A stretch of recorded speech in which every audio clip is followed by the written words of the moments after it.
Thank you to everyone for attending tonight's meeting of the San Bruno Community Foundation's Board of Directors. We are in person at the San Bruno Recreation and Aquatic Center, and we welcome members of the public who are attending via Zoom. We appreciate your patience if we have any technical hiccups.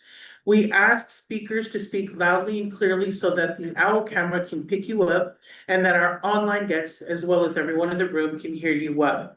A couple of technical items before we get to the content of tonight's meeting.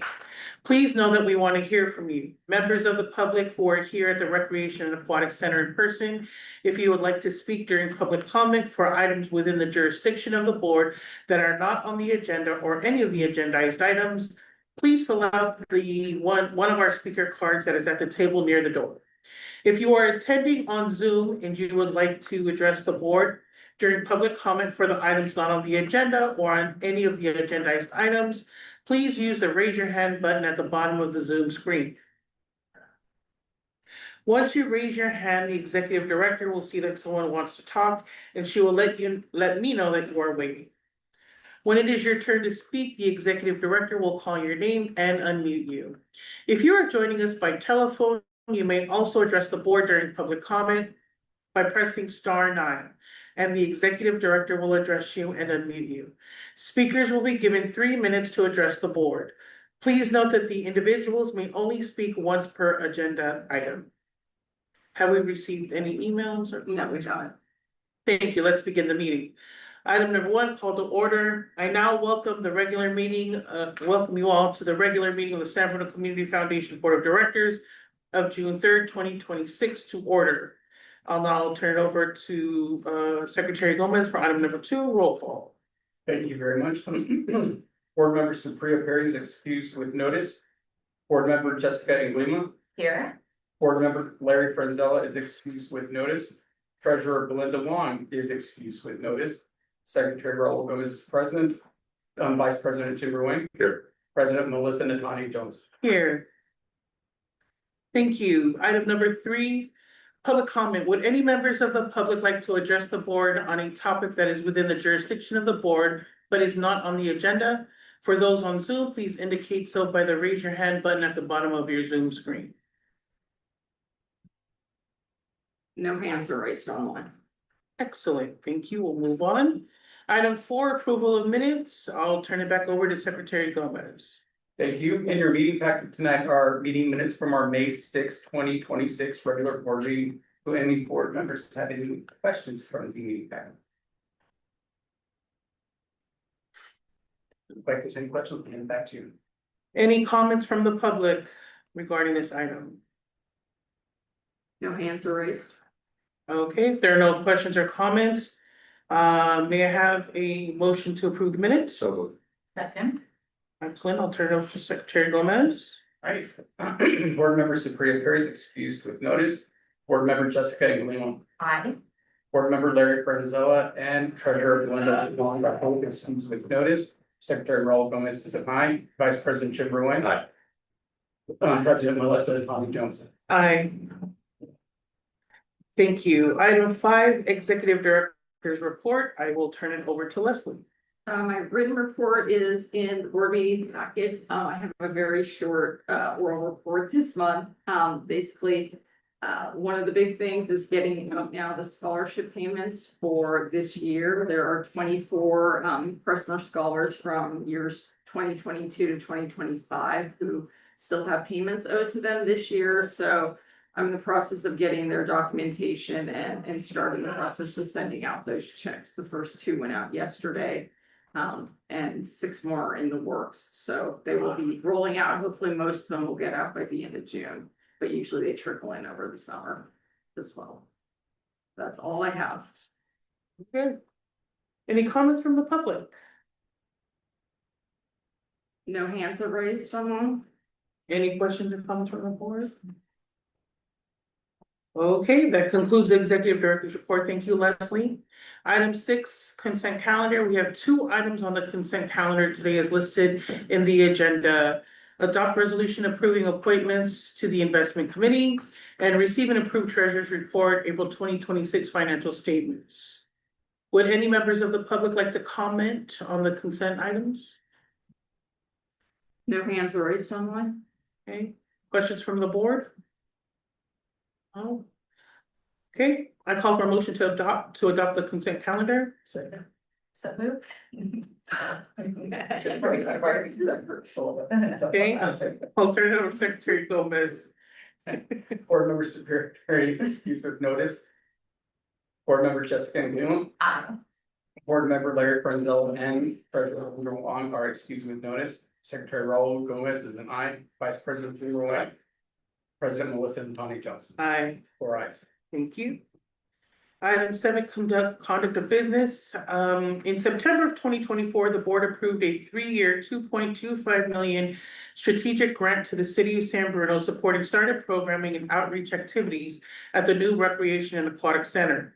The grant is intended to help the city bridge the opening of the facility to fulfill operations and allow the city to test various marketing, outreach, recruitment, scholarship, and other initiatives to encourage community members to use the facility and ensure that it generates sufficient revenues to sustain its operations for the ongoing benefit of the community. The 3-year grant is structured so that the city submits an annual grant report each July covering the preceding fiscal year, after which the foundation makes an annual disbursement as supported by the year's grant report.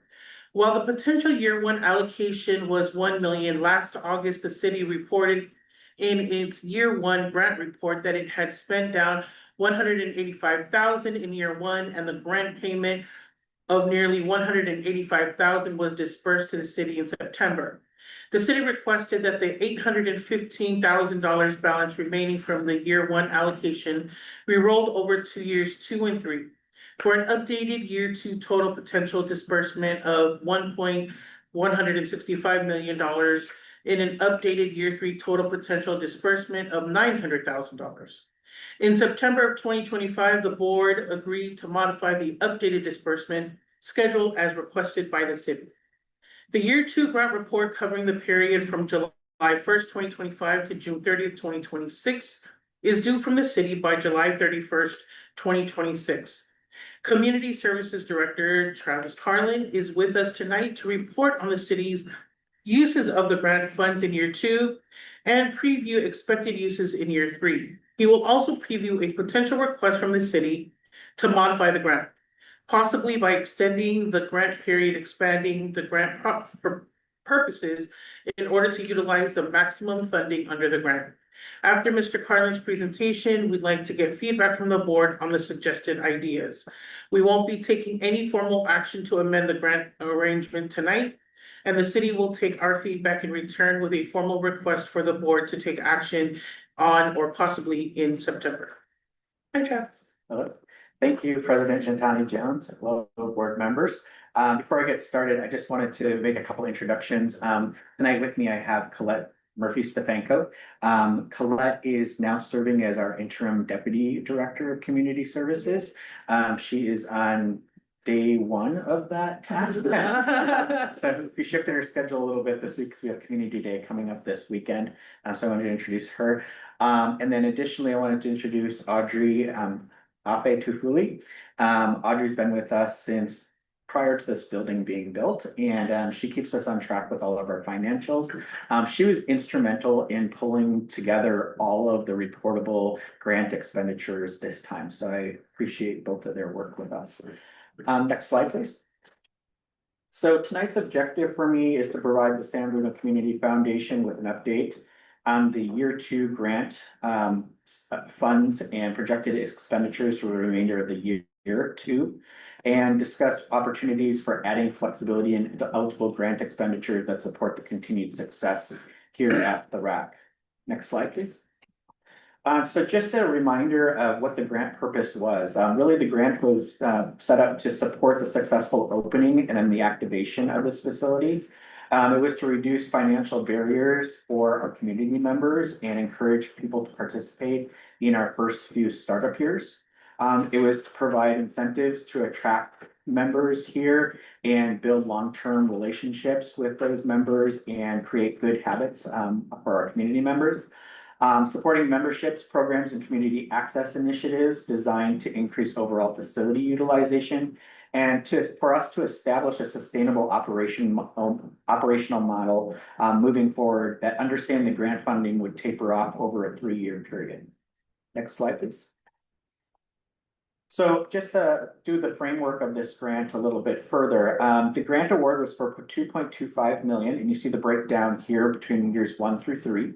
Our year 1 spending, as the president mentioned, was right around 184,874. What we found initially is it was a little bit hard to take off with this grant and get moving on it, but I think that we definitely got our footing this year. So the last year's surplus was about 815,126 for the year. We made a formal request to roll that funding over, and you can see there in year 2 and 3 how that funding was rolled over.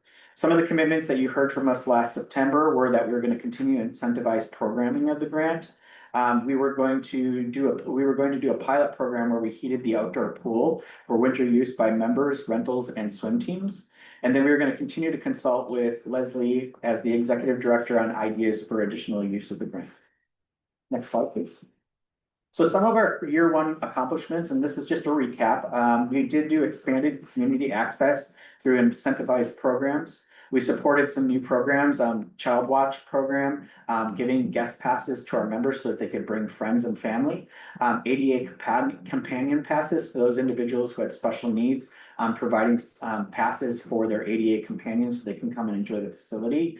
And then we did a pilot program last year to include fitness programming in our actual memberships, which is generally a best practice in the private sector, and we tried it here in the public sector.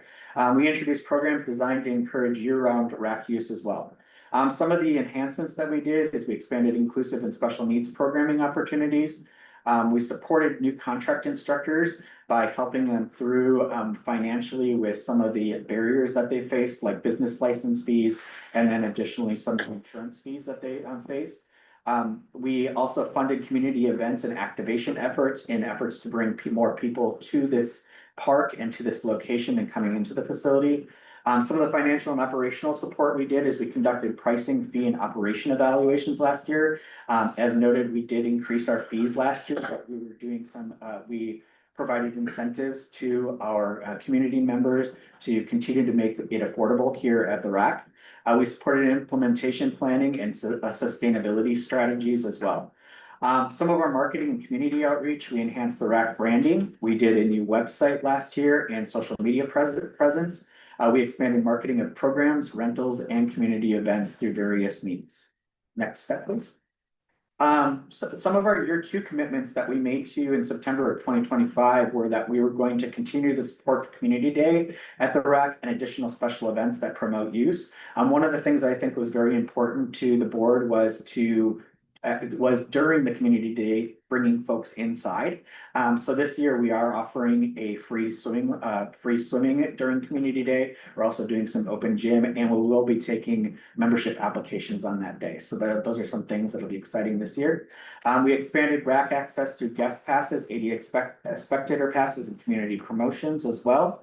We had the resident membership incentives that I mentioned and financial assistance for some of our programs. Under programs for wellness expansion, we expanded our fitness offerings. We include drop-in classes, nutrition program, personal training. We continued with our fitness room orientations. We looked at the feasibility of senior transportation and healthcare fitness reimbursement programs and introduced the Silver Sneakers program. Some of the marketing and facility enhancements that we did were increasing marketing and advertising and community outreach efforts. We actually did a major marketing campaign through the DMV here in Daly City, and we saw good results from that. We continued on focusing on attracting memberships, rentals, and repeat visitation. Our financial outlook for this year that we told you last year was that we were expecting that we'd be able to confidently spend about $711,000 of that grant funding based on our projections. And one thing that I like to, and if you can go to the next slide, the one thing that I want to highlight is that we're actually projecting closer to $970,000. So I think that what the board probably has heard in the past is we're kind of teetering around the 550,000 mark.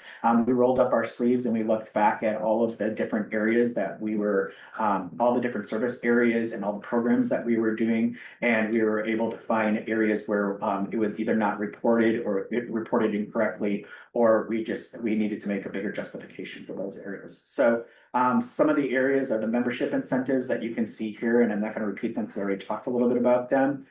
We have the facility access and special programs incentives, marketing for the facility, outdoor pool use for the open winter months, and then rack activation events.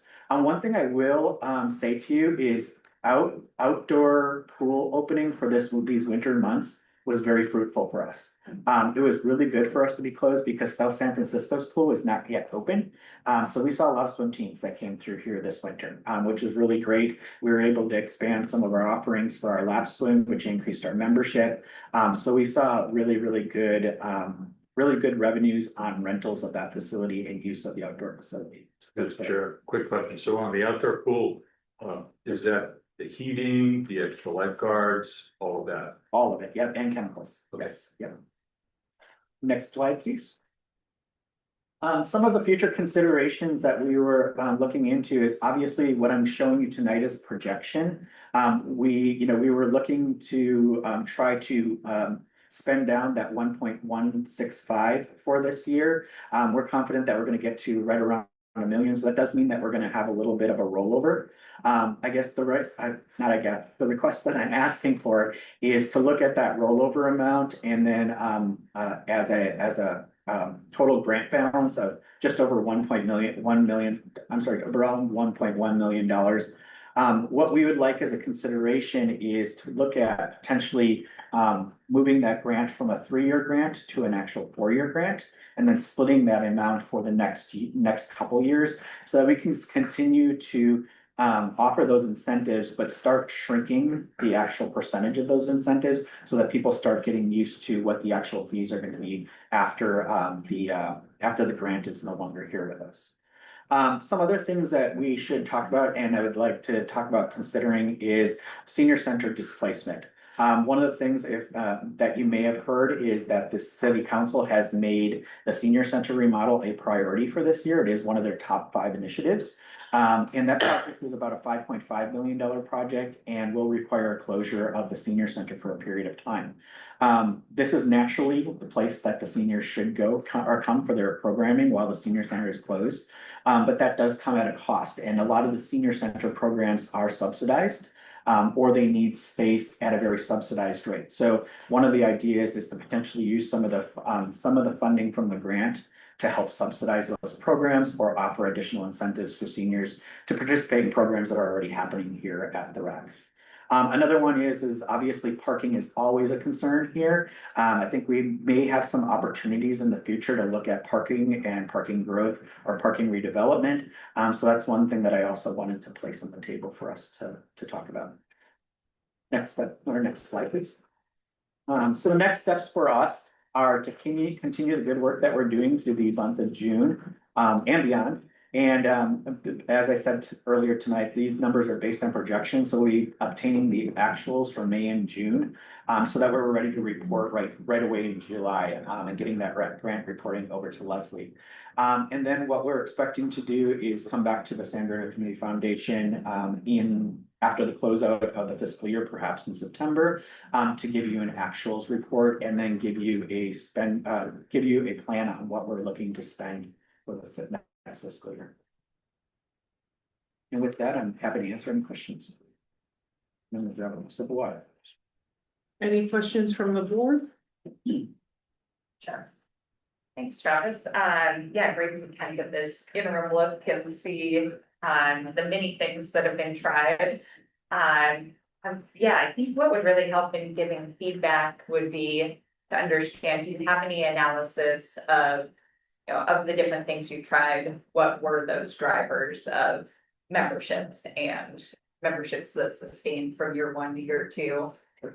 Yeah, if anybody's looking at that or if that's coming in a future report. I can actually give you a little bit of information on that tonight. One of the things that we really dove into to doing is promotions. So having incentives for folks signing up for memberships, that's a big deal.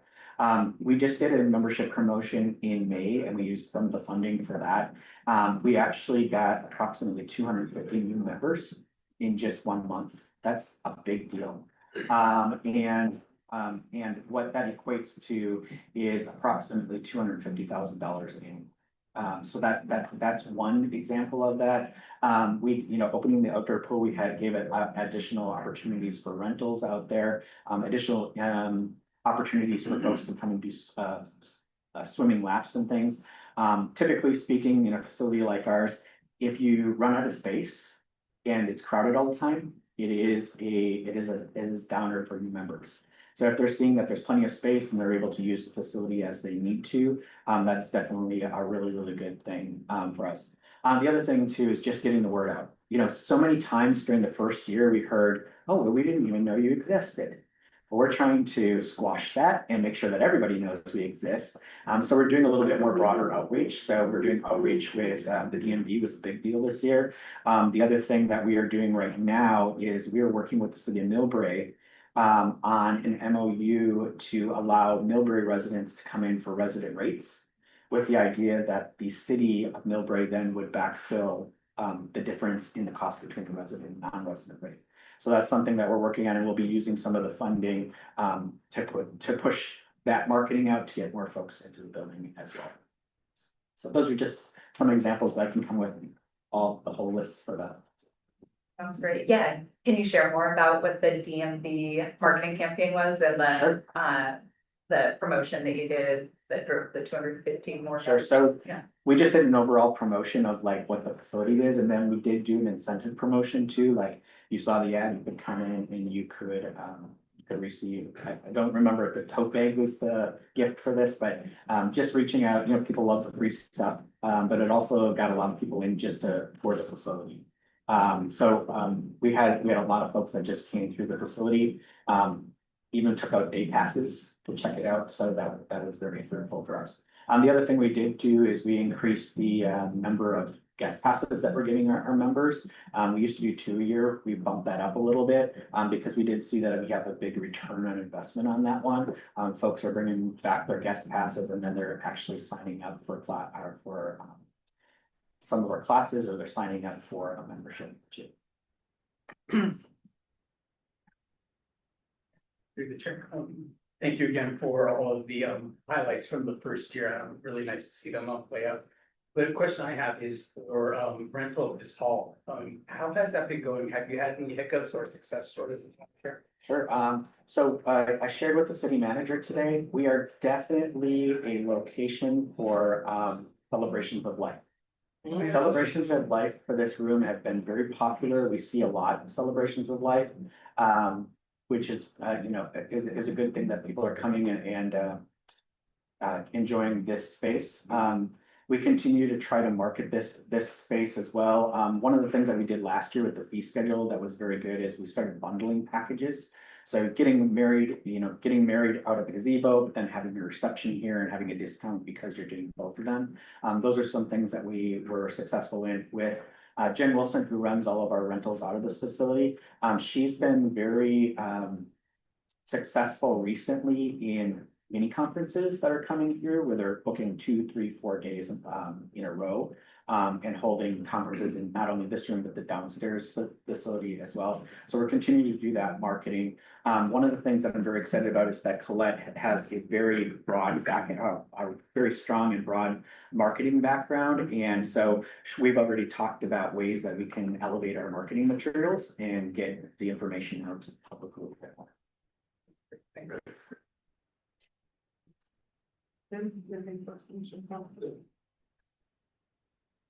you. Any questions from the public?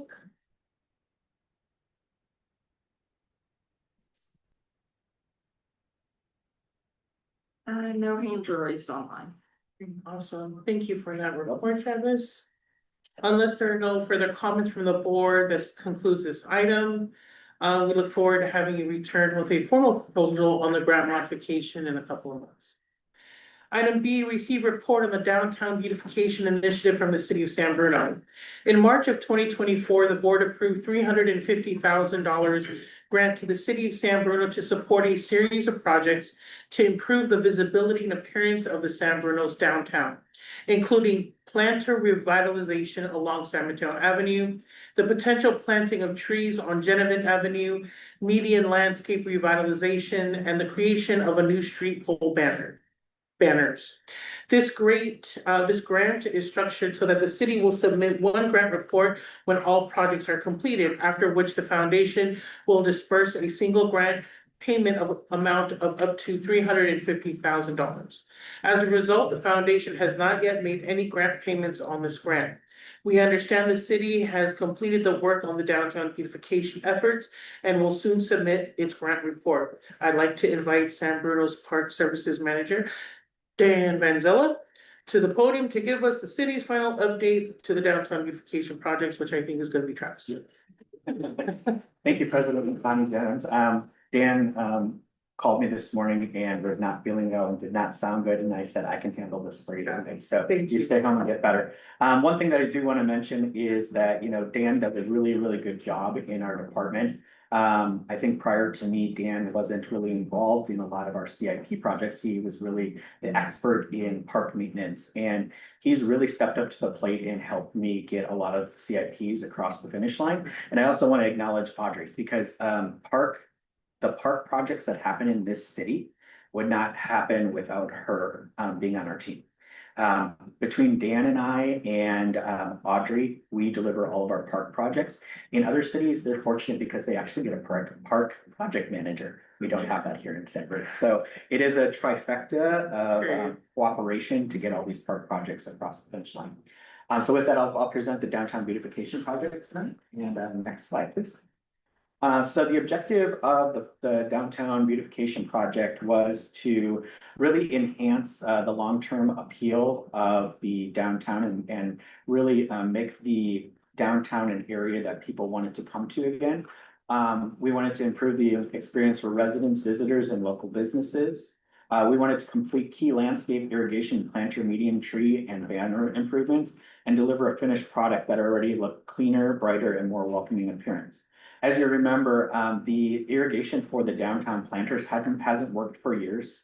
We also had some aging banners that were a little bit, I call it hodgepodge. There was a lot of different banners that did a lot of different things, but they didn't have a cohesiveness to it. And then in addition, which wasn't part of the project that San Bruno Community Foundation funded, but we also did some work down at Posey Park. And then, as you know, the San Bruno Community Foundation also funded improvements at Centennial Park. So this just really pulled all those things together. Very exciting project for our downtown. Next slide, please. The project reflects a strong investment in San Bruno.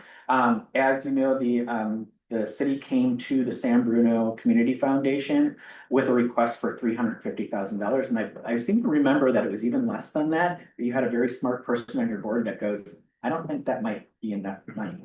And it wasn't enough money. We actually found that this project was double what we had requested from the San Bruno Community Foundation. But we were able to make it possible through other funding, through the funding from San Bruno Community Foundation, other funding from the city. Project scope was expanded and coordinated with the downtown improvement effort with Posey Park. We had some Measure K funding for Posey Park and some other funding available for that park. And so we decided to coordinate the two projects just for scale in construction costs. Marina Landscape was our construction company, and while a lot of construction companies don't like working through the winter, especially here in the Bay Area, they really worked for us very well through the winter months, and they kept the project moving along very well. We again worked with Wilsey Ham, who is our construction manager for over at Centennial Plaza. Brett is right on top of it the whole time and was able to take us through this project pretty quickly. Next slide, please. So some of the completed improvements is refreshed planters along San Mateo Avenue with new soil and plant material. One of the most difficult part of this project was the underground irrigation repairs. Lots of old infrastructure and a lot of infrastructure that was cut through during other improvements that were done to downtown. So we had to do a lot of irrigation repairs, go back, repair irrigation, find new cracks, repair irrigation. So there was a lot of sidewalk repair and ripping up irrigation along the way. We upgraded the medians at the north and south ends of San Mateo Avenue. We installed 7 new in-ground trees along Genevieve Avenue and near San Mateo Avenue. And let me tell you, those trees are thriving. They look really, really nice up along Genevieve Avenue. We updated the downtown banner program with 3 seasonal collections, and then just did a general cleanup of our downtown. Next slide. I did want to mention, even though this was not part of the grant funding, I did want to mention Posey Park improvements. This part of the project was made possible through the generous funding from Measure K through the County of San Mateo. And then other funding sources through the city. We did landscaping improvements with the larger downtown efforts. We put in some new planters out there that are self-watering. We put in new public amenities like benches, seating, trash receptacles, and planters. One of the things that was in the grant for the Measure K, but the Caltrain was generous enough to do is they actually gave us our bike lockers for free. So that freed up some of the some of the monies to do other things there. And one of the last things we'll be doing down at Posey Park is we'll be installing a new sculpture down in that park. And Colette will be finishing out that project. In addition to that, we also cleaned up the murals that are already down there. Saw the murals before, they were a little bit dull. If you've seen them now, they pop. And the waterfalls have the new tiles, so it's very nice to look at down at Posey Park. Next slide, please. One of the things that we wanted to do is build it to look great now, but also make sure that it's something sustainable over time. I believe probably about 10 years ago, there were trees in the planters. Then there weren't trees in the planters, and then we were hand watering all the planters. We went back and forth many times about, is it right to put trees in the planters? Is it right to do the plants in the planters? What would make the best effect? Our landscape architect, who we work with on a number of projects, basically said that the trees are sustainable over a period of time, and the amount of money that you'll spend over the years replacing the plants. If you have to replace a tree in like 8 years, the money that you would have saved along that time will pay for that tree and plus more. So we decided to put trees in most of the planters. There are some planters that would block signs if we put trees in it, so you see plant material. And then we did have one section right by the crosswalk over by Twice as Nice that we actually took the planters out completely just to make sure it was a more safe crosswalk for especially those that can't peek over those planters. So we did that. With that, we have a 90-day maintenance period that will end on June 30th, where the landscape company is responsible for that. They will be taking over the maintenance of that, and we've already put money into our budget to account for that. Next slide, please. So the finished product does have a more improved appearance and continuity in the downtown. As I mentioned, we have a more vibrant downtown. It supports local businesses by improving. It provides a cleaner, more attractive corridor and connects the planters, medians, banners, trees, and Posey Park into one coordinated downtown identity. You'll notice that a lot of the landscape is identical to what we have in Centennial Plaza, so it really creates a continuity through our downtown.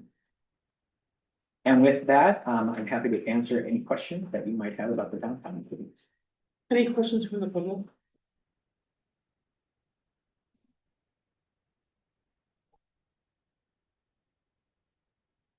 No hands are raised on that. Okay. Any questions or comments from the board? Questions, just, I guess I'll make the comment, it looks so much cleaner now and cohesive, so it's great to see the finished product. Great. Yeah. Thank you. Thank you. Unless there are no further comments from the board, that concludes this item. Item C, receive report on the Crestmore Fields project from the city of San Bruno. In December of 2024, the SBCF board approved a strategic grant to the city to support phase one of the Crestmore Fields project in an amount not to exceed $3,400,000. On January 7, 2026, the board approved an additional $1,952,400 in grant funding for permanent lighting as part of the Crestmore Fields project as one of the foundation's final legacy projects, as well as an extension of the grant period consistent with the city's updated project timeline. The foundation has been waiting for the city to execute its improvement agreement with the developer before amending the grant agreement to add the additional funding for the lighting and to extend the grant period.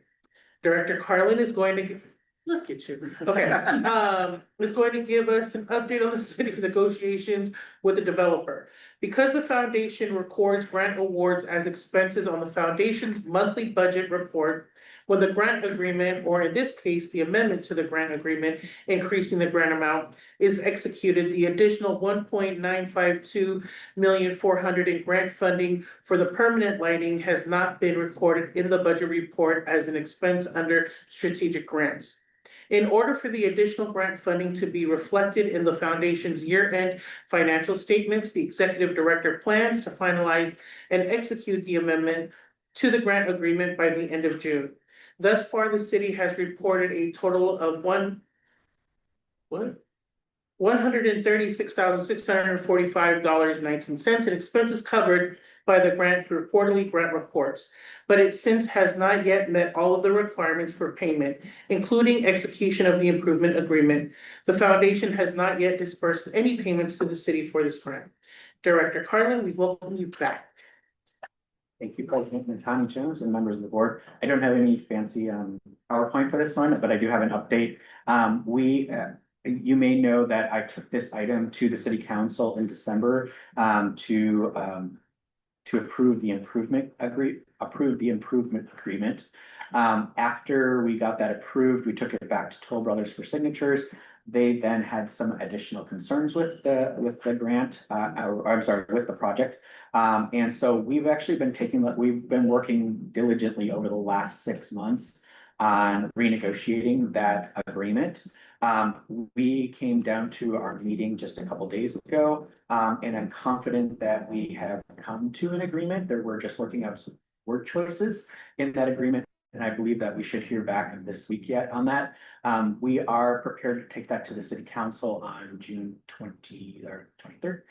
So I have the staff report done and the resolution for that. We're just waiting on the contract. In concert with that, you may remember that we were taking forward that agreement in December. The idea is where we were going to get the baseline agreement approved, and then we were going to do an amendment once the lights have been approved.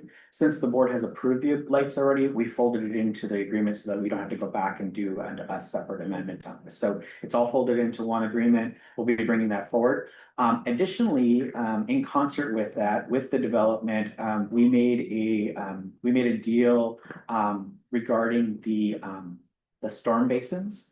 So because of some reconfiguration of the field space, the storm basin on the one side needed to be larger. And so what we did is we talked with the developer. They're going to actually take on the responsibility of the storm basin and constructing that. And then the HOA will take over responsibility of that. And in exchange, we're taking care of a smaller basin on the front side of the park.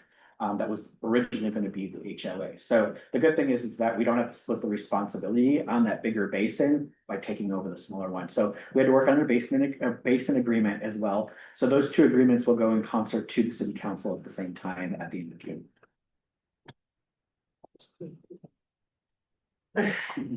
Any questions or comments from public? No hands are raised. Any from the board? Yeah, I'm just curious, is there anything you can preview to us before that city council meeting? Were there any major changes to what we had what the fields would look like and the lighting? No major changes, just a lot of back and forth on the fee credits and how the fee credits were used. And we did land on that we're using the fee credits first before we offer any cash for the project. So I believe that I always get the fee credits, it's just over $3 million in fee credits that we'll be using first. And then we'll be dipping into the money from the Community Foundation on that. But they will be keeping track of the lighting costs separately because we do understand that that was a separate allocation from the foundation. Yeah, one other thing I might want to mention, since probably the next question that might come up is the timeline on this. So the timeline from now, if we can get it across the finish line at the end of June here, we have about 6 months in approximately 6 months in design left. And then we have about 18 months in construction. So you're looking at about 2 years from now. Great. Okay. I think that if there's no more comments from the board, that concludes this item. Thank you, Travis. Thank you. Item D, receive report from the ad hoc committee on strategic planning on the status of potential legacy projects. Nice to meet you. As committee chair, I will make a brief report on behalf of the committee. Now that the board has approved the outdoor education long-term funding and the permanent lighting for the Crestmore Fields, the committee is primarily focused on our main final legacy project, a new fire station number 52. We finally have some good news on forward progress on the fire station. The initial issue has been obtaining the city's preferred site for the fire station, a 1.3 acre parcel owned by Caltrans and bounded by Glenview Drive, San Bruno Avenue, and Skyline Boulevard. According to the city, Caltrans has approved the city's appraisal of the parcel in question, and in October, the California Transportation Committee will consider declaring the parcel as access land and approve its conveyance. That will be a major step in the process for the city to purchase the land for the fire station. Once that approval is secured, the city may approach the foundation for its first grant on the project. I'm so happy to report that members of the San Bruno Fire Department command staff recently attended a fire station design conference, which will assist them in preparing for the design phase of the project. Any questions or comments from the public? No, the answer is. I just wanted to come. Awesome, thanks, Chief. I just wanted to come and say hello. It's been a whirlwind of a few months trying to get on my feet with the new role. But yeah, I wanted to provide you that update. And yeah, things are moving along very quickly now. In fact, right now we're working on a phase 1 environmental study to make sure that the land is, there's no hidden things that we need to deal with. But yeah, the next phase really is about developing a master plan, because I can't really design Station 52 without considering what we're going to be doing with Station 51. I've had conversations with city management about that plan going forward, and that's agreeable that that's the right decision to move that way. And yeah, and I reached out to Leslie about just trying to understand how to access the funds once the time's right. And so just gaining that understanding, and yeah, just wanted to come and say hello, introduce myself formally. But yeah, so any questions for me, please ask. I don't have a ton of extra answers other than yeah, we're pushing along Station 52. There was some talk about Station 51. There is an alternate plan as well for Station 51. Probably using Measure Q funding to fund that. And so I did discover that at the station design conference, average costs for fire stations in this area run in the $1,100 average per square foot range. And then on top of that, we have to consider about 25 to 40% soft costs on top of that. So in total, a rough ballpark, looking at around $18 million with land acquisition costs as just kind of a ballpark figure, which the community foundation is going to play a very big role in that. So Great. That's so good to hear. yeah, I look forward to this for a while. yeah, and honestly, it's felt like nothing's moving, and then finally we're starting to get a little bit of movement, and now I'm excited to really, push ahead and start the planning phase. Great. Great. That's so great to hear, Chief. Thank you for coming and introducing yourself and. Of course, I missed the last one just by a day with getting the new role and everything, so I wanted to stop by. Welcome Yeah. and congratulations on your new appointment. Thank you. Are any questions or comments from the board regarding this item? Great news. It's great news. Great. Okay, thank you so much, Chief. Unless there are no further comments from the board, that concludes this committee's report. E, receive report from investment committee on its May 2026 regular meeting. Since neither of the board representatives on the investment committee, Treasurer Wong and board member Franzella, is here tonight, Executive Director Hadamia will give the report from the investment committee. Thank you. The investment committee held its most recent quarterly meeting on May 20th.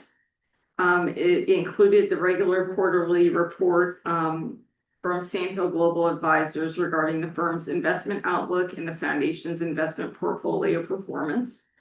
The Sandhill team noted that there was market volatility at the end of the first quarter with the beginning of the conflict in Iran, but that the economy has been resilient, likely supported in part by strong corporate earnings. As the numbers showed, there was definitely a little bit of a dip in our March numbers, but then it has since rebounded. The firm anticipates another year of economic growth and at this point does not anticipate seeing a recession begin, but there likely will be some volatility. At my direction, Sandhill resurrected the quasi-endowment account for the outdoor education fund in March with the starting balance of $2 million.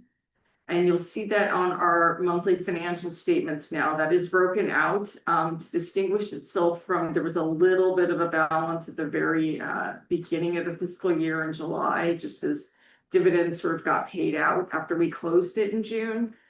So it is there, it's broken out. So those are two distinct quasi-endowment amounts. As of March 31st, the portfolio was at about $32.4 million, just under $28 million for strategic, about $2.5 million for liquidity, and just under $2 million for the outdoor education quasi-endowment. Again, it dipped down a little bit in March because there was volatility due to Iran, but actually it has now bounced back quite nicely.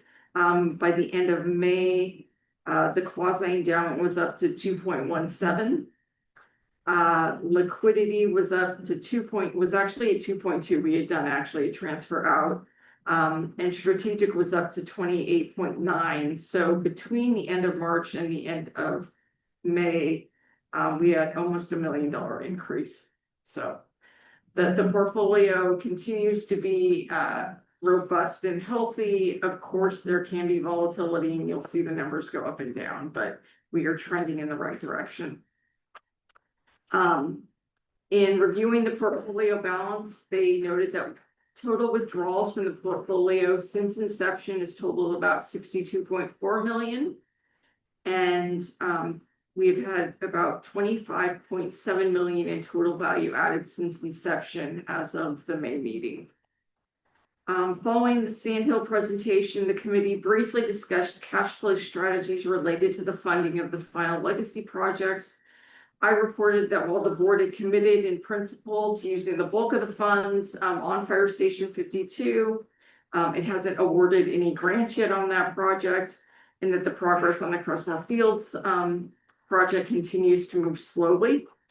And as a result, the committee did not consider any guidance related to movement investment funds from the strategic pool to liquidity in anticipation of those grants.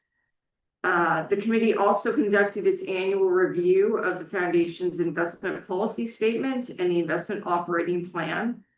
I reported that the three-pool structure of quasi-endowment, strategic, and liquidity has served the foundation well. And with the relaunch of the quasi-endowment earmarked for the outdoor education program, the structure continues to make sense. So after a brief discussion, the committee did not make any recommendations for amendments to those two documents, but acknowledged that as the funds do get moved over to liquidity, there may be a need for tinkering, but we haven't reached that point yet. And finally, following the board's action in May, the committee approved a resolution approving the use of remote teleconference meetings for the investment committee.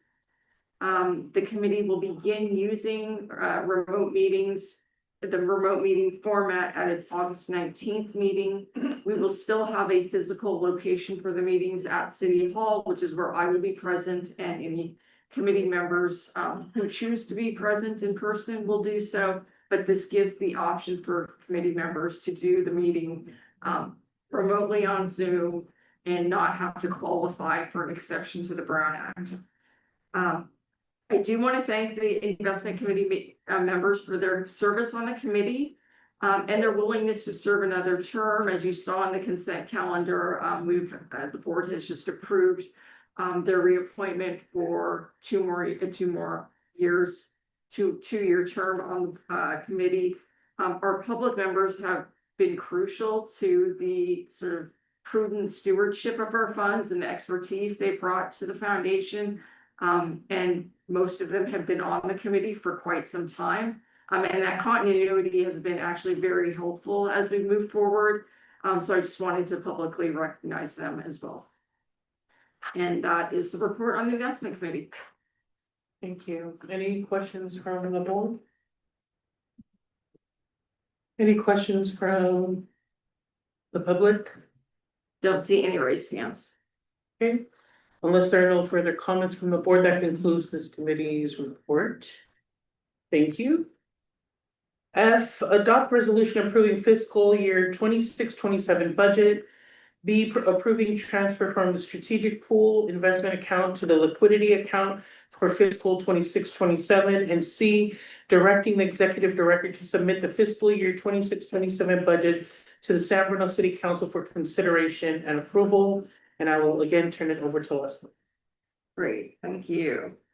I hope you've all had a chance to review the detailed memo for the budget that was included in your meeting packet. I'm not going to go through at that level of detail and just try to hit the high points with this presentation. This year's budget is actually very similar to last year's in a lot of ways. It reflects the strategy changes that the board committed to a year ago, where we decided to focus on a small number of legacy projects and wind down all other programs. We did see expenses go down in this current fiscal year as a result of that change. We see a little bit of decrease, but we probably won't see a ton because we're still operating sort of at the same level as we have in the past year. Until the final legacy projects are fully developed, I don't think we'll see more substantial cost reductions. As I said, there's probably going to be a little bit of cost reduction this year, just based on sort of better knowledge based on how much things actually cost this year versus me estimating last year how things would go down. But we are seeing the effects of inflation. So while sort of the quantity of the services and things we're purchasing will remain about the same, prices have gone up for some things. So I think I've tried to allow enough cushion in the budget to allow for some of that inflation. Before I provide a detailed account of the budget, I think it's instructive to take a look at the overall financial health of the organization. On this slide, you'll see where we are sort of big picture. These are rounded numbers. As you know, we started with about $70.5 million in initial assets. That included the $69.8 million that was transferred to Sandhill, or Fidelity accounts to Sandhill's management in 2016. As well as about $700,000 we'd received from the city before then to actually pay our bills for the first year plus of our existence. So that got us to an initial balance of 70.5. Sandhill reports about 25.5 million in value added on our investment portfolio since inception. We've also had almost 2 million, about 1.9 million come in through donations and other income. That never hit our investment portfolio. That was only in our Wells Fargo bank account, and so isn't reflected in Sandhill's numbers. And then we've dispersed about $64.5 million since inception as well, which leaves us with total assets as of the end of April of 33.3 million, with total liabilities of about 6.3 million. So our net assets at the end of April were 27 million. When you take out the quasi endowment for outdoor ed, because even though it's still within our portfolio, we have earmarked it for a specific program, that leaves just under 25 million. And when you take out, we had said we would kind of set aside 5 million for operating expenses and to make sure we had some cushion in the event of market volatility. That still leaves us, a good 20 million right now to be able to disperse on remaining projects. One other thing though, that doesn't count, actually, I should note this, it doesn't count the almost 2 million for the Crestmore Field lights, so it's actually 18 million, not 20. Is about what we've got right now, assuming our portfolio numbers don't change drastically. Okay, so anyway, you should view the budget in the context of this overall financial picture for the organization, which is quite healthy. And we've done quite well even in this past year, even with most of the money sitting in strategic and not in quasi endowment, which had greater potential for investment gains. We did quite well this year. Let's see. The one other thing I wanted to remind the board is that we don't have a typical nonprofit budget. Most nonprofits are revenue driven because they can only spend what they can raise that year. We have the good fortune of, coming to the year with funds in the bank. And so we are able to spend what we choose to spend in a given year. It's also important to note that we don't try to achieve a balanced budget. What drives our expenses and what drives our funds available for operations are two different equations that don't necessarily have to meet. Funds available for operation are based on what we need to pay out this year, which includes grant commitments we made in the past. So they aren't reflected as expenses on the upcoming year's financial statements, but we will be paying out money on those. So do not be concerned that our expenses and our funds available for operations are not equal, because they're calculated very differently. So let's start with expenses first. We have three main categories of expenses. Direct program expenses, which at this point is only strategic grants because we have wound down both Crestmore Scholarship and the Community Grants Fund. The $5 million figure is a placeholder for what could be expensed this year on whatever remaining legacy projects, whether it's the fire station or something else that comes up. Again, it's a placeholder. We've got, as I just said, about $18 million available. If requests come in and these projects move more quickly, the number could be higher, but we wanted to put in sort of what was a reasonable placeholder. In terms of direct personnel expenses, it's roughly the same as this past year. We did see cost savings this past year with the elimination of the program manager position. But with the executive director remaining as a full-time position, at least for now, we budgeted it that way. It could change during the year, but as of now, we're allowing for it to stay at full-time. So you don't see much change there. In terms of non-personnel support costs, it's actually budgeted at slightly below last year's budget, but it's above what we predict the year-end number will be. Note that the budget are sort of maximums. And we look at contract maximums, we look at what costs might be to allow us enough cushion. There are a number of variables, with our accounting consultants as well as our legal counsel, which are some of the larger numbers in the budget, that have more variable costs because we don't know if something will come up that will need legal counsel or not. So I try to keep a good enough cushion to allow for that. We're very cost conscious in all of our purchasing decisions. Typically, we come in well under budget on the non-personnel support costs. This year, we are likely to be 16% lower than what was budgeted, and historically, we weren't higher than that. So it's very likely that the non-personnel support costs will again be lower than the budget amount.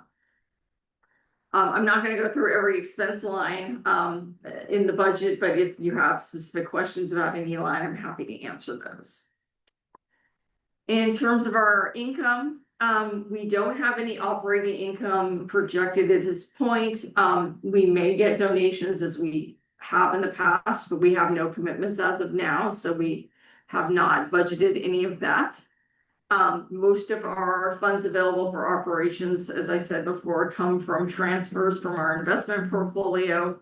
As you know, the outdoor education grant this coming fiscal year actually was approved as a strategic grant coming out of the strategic funds. And there will be no quasi-endowment payout for that program in this year. We wanted to allow the quasi-endowment to grow and then start paying out in 27, 28. So all of our funds available for operations basically will be transfers from the strategic pool, budgeted right now at a little over $10 million. Here is the breakdown of how we came to that number. What we expect or we could pay out in strategic grants is the biggest driver, of course. We've got the Narita Sister City Program grant, which is committed already at $28,000. The RAC Startup Programming grant, you just heard from Travis that it's probably going to be closer to a little under $1 million versus the $1.165 million. So we'll probably be a little bit under that, but we wanted to budget the first full amount in the event the city does reach that amount. The Crestmore Fields project grant, we have put in the full amount of the grant. Chances are we aren't going to hit that amount, given, as you heard, that the project is going much more slowly than anticipated. But in the event that it does move up quicker, we wanted to get a lot for that in the budget. The outdoor education grant has already been committed at $100,000, and then we put in the $5 million for the potential strategic grants placeholder. And then we've got about $60,000 in Crestmore scholarship payments that will be due next year. So that takes us to $11.5 million. We also expect to pay out our operating expenses, so that's another about $400,000, which takes us to total cash needs of $12.1 million. We do have a carry forward in cash of about $1.9 million from this current fiscal year into next year. So we're going to need about $10.19 million potentially in the coming year. So that is the budget number that's put in for strategic payout. So that is the budget in a nutshell. Before you was a resolution that does three things. It approves the fiscal year 26-27 budget. It also approves a transfer from the strategic pool to the liquidity pool of up to $10.19 million to cover our cash needs in the next fiscal year. And then it directs me as executive director to submit our budget to the city council for final approval, which is required by our bylaws. Please note that the transfer amount is a ceiling. The budget resolution also gives the executive director the discretion to divide the transfers into smaller increments, set the timing of the transfer of those increments, and to transfer less than the approved amount based on the actual cash needs. So if we don't need the full $10.2 million, we will not transfer the full amount. that is the budget overview. I'm happy to take any questions. Are there any questions from the board? Would you like to see from the public first? Any questions from the any questions or comments from the public? No hands are raised online. Board? For the chair? This is more a procedural question and Hmm. knowing what we know, it probably would not come to this year. But what is the process if we needed more than 12.1 million this year? Do we have to approve a new resolution? Does it have to go back? It would just come back to the board It to would just- yes. approve. Got it. Yeah. The additional transfer.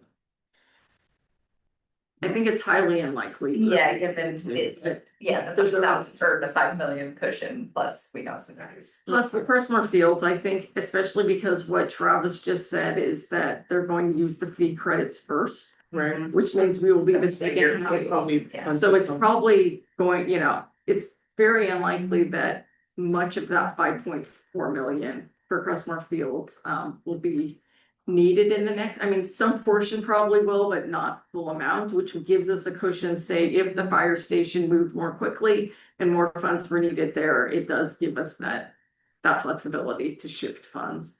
Yeah. that makes sense. If I may.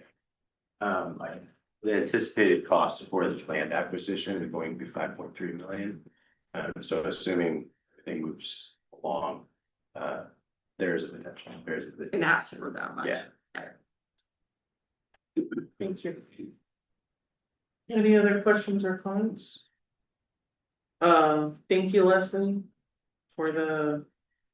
I just need to say, like, your financial acumen, like, you don't have a finance director. Like, you literally do this every single year, You too. you know? Is that right? It's kind of a, so I just appreciate you preparing this in the level of detail and also just keeping in mind of all of our strategic projects that we have throughout the year and ensuring that we have enough to make those things happen. A lot of our partners in the cities, they I wouldn't say rely, but they anticipate that they always come to us, and so having those things kind of as placeholders and for them to see that, I think is very helpful for them as they do their bigger budget, so. Thank you.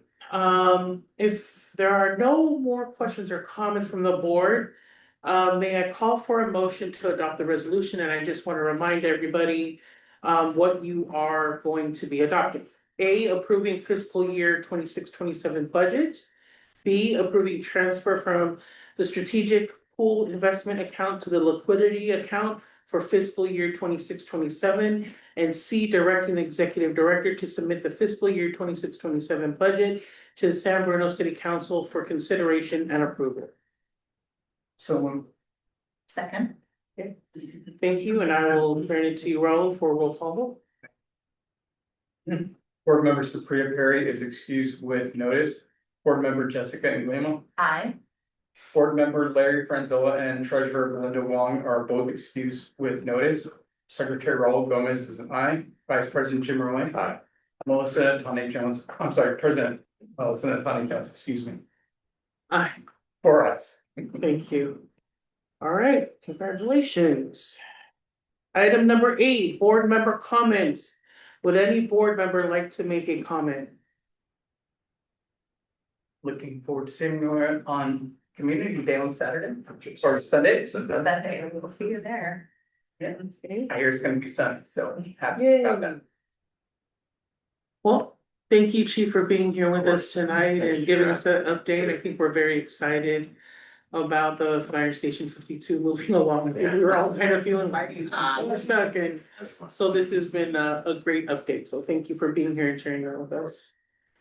Okay, if there are no further comments from the board, that concludes that agenda item. Item 9, adjourn. May I have a motion to adjourn the meeting? So moved. Second. We are adjourned. Our next regular meeting is scheduled for Wednesday, July 1st, 2026 at 7 p.m. If we have no pressing business to conduct, we may cancel the July meeting. And then the next regular meeting will be scheduled for Wednesday, August 5th, 2026 at 7 p.m. Thank you, everyone. Thank you. Good time.